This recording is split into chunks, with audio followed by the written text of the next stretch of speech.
জাহান্নামে কেন অনেক নারী থাকবে জানেন? কারণ তারা শুধু নিজেরা অপরাধ করে না, হাজারো মুমিন মানুষের নূর তারা কেড়ে নেয়। দ্যাট ইজ ওয়াই তারা জাহান্নামে বেশি থাকবে। আরেকটা মেজর কারণ হচ্ছে তাদের এই উদ্ধত মাথা। মেয়েদেরকে বলছি স্পেশালি, হয়তো এই কথাগুলো মেয়েদের কাছেও যাবে। তাদের এই উদ্ধত মাথা আল্লাহর বিধানের সামনে আত্মসমর্পণ করতে চায় না।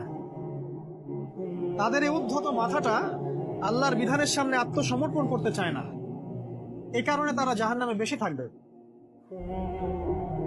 যে কোনো বিধান আল্লাহ তাদের সামনে বলেন, সব মেয়ের কথা বলছি না, ম্যাক্সিমাম বিভিন্ন যুক্তি তারা দিবে। সামি'না ওয়া আতা'না এই পর্যায়ের না, যুক্তি দিবে।